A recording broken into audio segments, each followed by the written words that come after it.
सगे और सौतेले।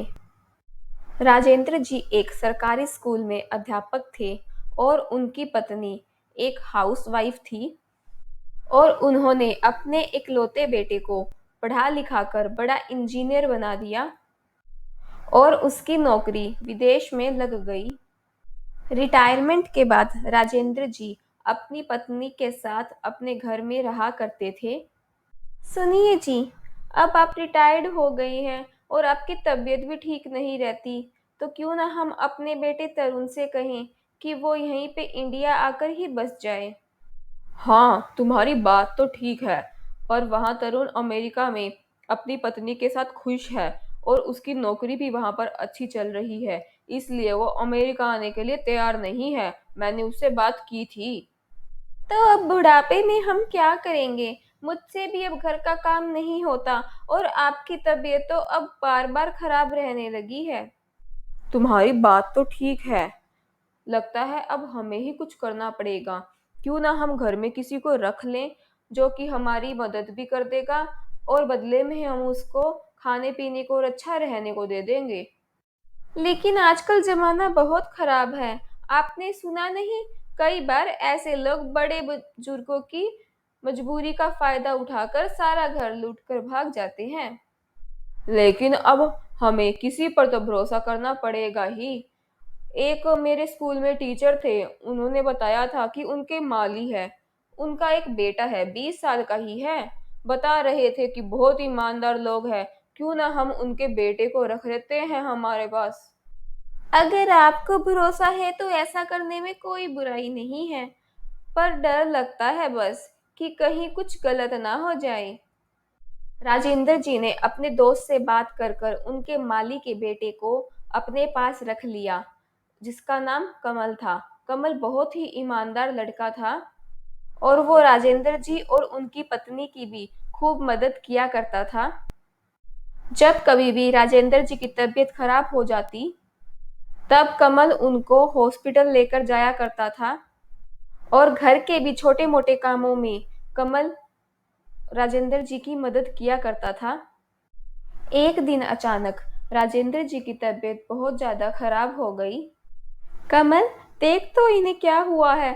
मुझे लगता है इनको जल्दी से अस्पताल लेके जाना होगा हमें। हाँ, आप सही कह रही है। मैं बाबूजी को जल्दी से अस्पताल ले जाता हूँ।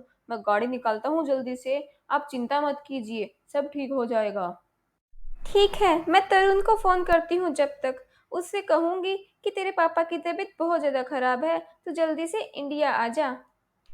हाँ हाँ, आप जल्दी से तरुण भैया को फोन लगाकर यहाँ बुला लीजिए। अगर वो यहाँ आ जाएंगे तो बापूजी जल्दी ठीक हो जाएंगे। तरुण बेटा, तुम्हारे पापा की तबीयत बहुत ज्यादा खराब है, तुम जल्दी से इंडिया आ जाओ।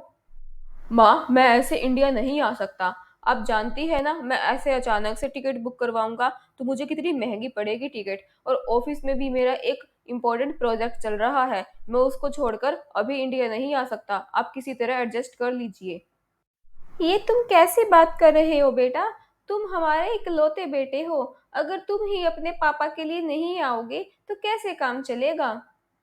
मैंने कहा ना माँ, मैं अभी नहीं आ सकता। आप किसी तरह मैनेज कर लीजिए। मैं 2 महीने बाद वहां आता हूँ, तब मुझे टिकट भी सस्ते मिल जाएंगे। तरुण के वहां आने के लिए मना करने के बाद कमल ने दिन रात लगकर राजेंद्र जी की सेवा की और कमल की सेवा के कारण कुछ ही दिनों में राजेंद्र जी की तबीयत बिल्कुल ठीक हो गई। तभी कुछ दिनों में तरुण का फोन आता है और वो कहता है, माँ, मैं 10 दिन बाद इंडिया आ रहा हूँ। मुझे कुछ बहुत जरूरी काम है। ये तो बहुत खुशी की बात है बेटा। तुम्हारे साथ बहू भी आ रही है ना? नहीं माँ, वो क्या करेगी यहाँ आकर। वो जब भी इंडिया आती है तो बहुत परेशान हो जाती है। मैं अकेला ही आ रहा हूँ। लेकिन बेटा, बहू को आए हुए भी 2 साल हो गए हैं, उसे भी साथ लेके आ जा। माँ, उसे आने का मन नहीं है। अब मैं जबरदस्ती तो नहीं कर सकता ना। कुछ ही दिनों में तरुण इंडिया आ गया। उसे घर वापस आया देखकर राजेंद्र जी भी बहुत खुश थे। पापा, अब कैसे तबीयत है आपकी? मैं बिल्कुल ठीक हूँ बेटा। भगवान भला करे कमल का। इसने दिन रात जाकर हॉस्पिटल में मुझे बार बार ले जाकर इसने मेरी बहुत सेवा की है। तुम्हारी माँ तो इतना कर नहीं सकती ना, लेकिन कमल ने मेरी बहुत सेवा की है। ठीक है कमल, इसके बदले मैं तुम्हें अच्छी सैलरी दूंगा, तुम चिंता मत करो। तुम्हें इसके बदले अच्छे खासे पैसे मिल जाएंगे। आप कैसी बात कर रहे हो तरुण भैया? मुझे कोई पैसे नहीं चाहिए, ये सब मैंने पैसों के लिए नहीं किया। बापूजी मेरा इतना ध्यान रखते, इतना प्यार देते, मुझे पढ़ाते लिखाते हैं, इसीलिए मैं ये सब कर रहा हूँ। मुझे पैसे की कोई जरूरत नहीं है। अच्छा अच्छा, ठीक है कमल, तुम जैसे कहो। पर अब तुम जाओ, मुझे पापा से कुछ बात करनी है। क्या हुआ बेटा? तुम्हें कुछ खास बात करनी थी मुझसे? पापा, मुझे अमेरिका में अपने लिए एक घर खरीदना है। और आप तो जानते हैं ना, विदेश में घर खरीदना कितना मुश्किल है। इसलिए मैं चाहता हूँ कि आप ये वाला घर बेच दें और उन पैसों में मैं वहाँ विदेश में घर खरीद लूंगा। लेकिन बेटा, अगर ये घर बेच दिया तो मैं और तुम्हारी माँ कहाँ रहेंगे? पापा, इतना बड़ा घर है और आप दोनों को इतने बड़े घर की क्या जरूरत है? आप तो कोई एक कमरे के घर में भी रह सकते हो। तो ये घर बेचकर कोई एक कमरे का घर लेकर शिफ्ट हो जाइए ना, और या फिर किराए पर रह लीजिए। आपको इतने बड़े घर की जरूरत क्या है? ये तुम कैसी बात कर रहे हो तरुण? अपने माँ बाप को किराए के घर में रहने की सलाह दे रहे हो? तुम्हें शर्म नहीं आती? माँ, क्या आप अपने बेटे को खुश नहीं देखना चाहती? अमेरिका में घर खरीदना अपने आप में कितनी खुशी की बात होती है, और आप ये सब बोल रही हैं। क्या आप अपने बेटे की खुशी देखकर खुश नहीं हैं?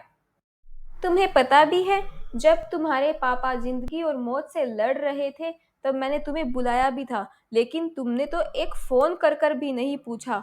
और वो माली का बेटा, जो कहने को तो हमारा नौकर है, लेकिन उसने सगे बेटे से भी ज्यादा बढ़कर तुम्हारे पापा की सेवा की है। और तुम?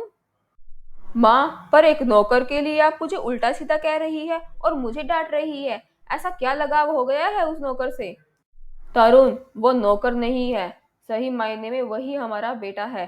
तुम्हारी माँ ने तुम्हें फोन करके कितनी बार बुलाया, तुम्हें यहाँ इंडिया आने के लिए कहा, लेकिन तुम नहीं आए। तब उस वक्त उसी ने हमारी मदद की है। तुम्हें पता भी है, जब तुम्हारे पापा जिंदगी और मौत से लड़ रहे थे, तब मेरे पास 1 रुपए भी नहीं थे हॉस्पिटल में देने के लिए। तब वो कमल ही था जिसने अपनी जिंदगी की बचाई हुई सारी जमा पूंजी लाकर मेरे हाथ में रख दी, और तुम्हारे पापा का इलाज पॉसिबल हो पाया। और एक तुम हो कि हमें किराए के मकान में रहने की सलाह दे रहे हो। सही कहते हैं बेटा, अपने और पराये का फर्क आज मुझे पता चल गया है। कई बार लोग अपने होकर भी पराये हो जाते हैं और पराये लोग अपने बन जाते हैं। उस दिन उसने मेरा इलाज करवा के इतनी सेवा करके ये साबित कर दिया कि वो मेरा अपना है। और तुम बस मेरे पैसों को चाहते हो, और वो मेरी भावनाओं को और मुझसे प्यार करता है। तो असल मायने में तो कमल ही मेरा अपना हुआ ना, और तुम पराये। आज कमल ने मुझे अपने और पराये का फर्क समझा दिया है।